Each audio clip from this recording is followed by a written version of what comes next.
Good morning, happy Monday, how are you?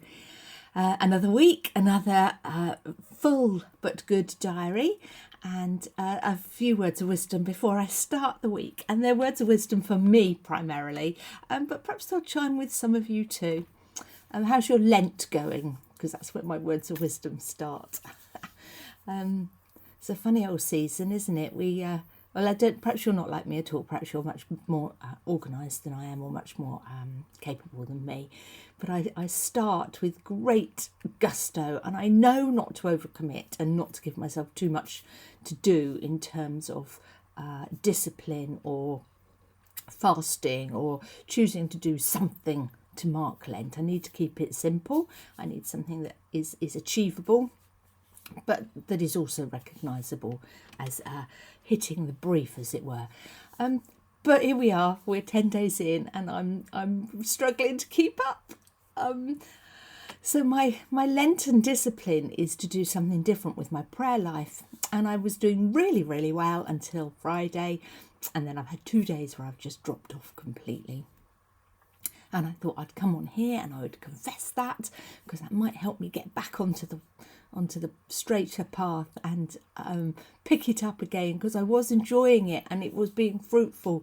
It was just about carving a different space in my day to spend time praying. And so there we are. There's my confession. My Lenten discipline has dropped off already, 10 days in, but my intention is to pick it up today, here and now.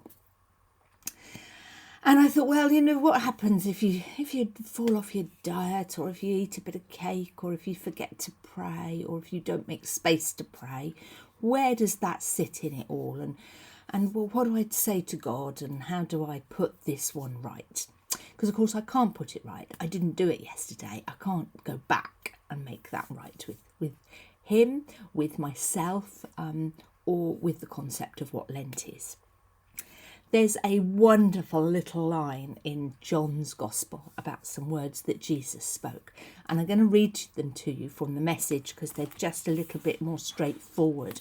So it's not a direct word-for-word translation in the Message, but it is translating the spirit of what he's trying, what the book or the person, the writer, is trying to tell us. So in this case, this is a good paraphrase, a good you know what I'm trying to say. It's not word for word what was written down, but it does tell us what we need to hear. So this is Jesus speaking to the people, and he says, "If anyone hears what I'm saying and doesn't take it seriously, I don't reject him. I didn't come to reject the world. I came to save the world.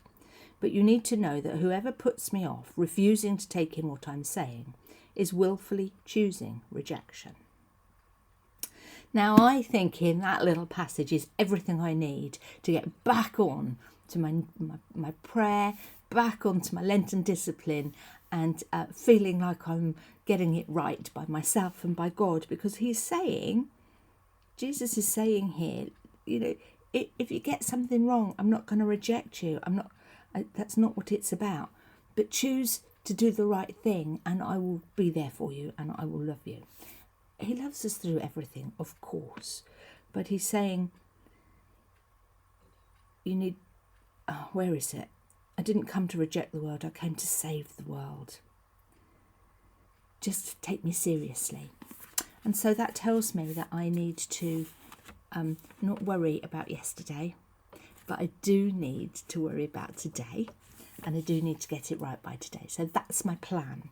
And I think I'm going to print off that little verse, and I'm going to stick it on my computer, so that when I come into my office every morning, I'm just reminded that whatever I didn't manage yesterday is okay. What I do manage to do today is what matters. And that God, that Christ is there with me, urging me on, really. And that I just need to not choose to not do it. Does that make sense? I need to not choose to not do it, and then I'm okay. So that's my plan. Wish me well. I think I feel better about not having done those 2 days, and I feel like it is worth picking it back up again, because just to miss those doesn't mean I have to spoil the entire season. There are another 30 odd days to go. I don't know whether you needed to hear any of that this morning, but I needed to say it. So thank you for listening. Whatever it is that's on your mind that perhaps you aren't doing as well as you wanted to, or that you've forgotten and you're wondering whether you can pick it back up again. Yes, you can, because if I can, anybody can. Pick it back up, get on with it. Let's see if we can make a difference. I hope you have a good week. I shall see some of you, I'm sure, and I'm sending lots of love to you, and God bless. Have a good day. Bye-bye.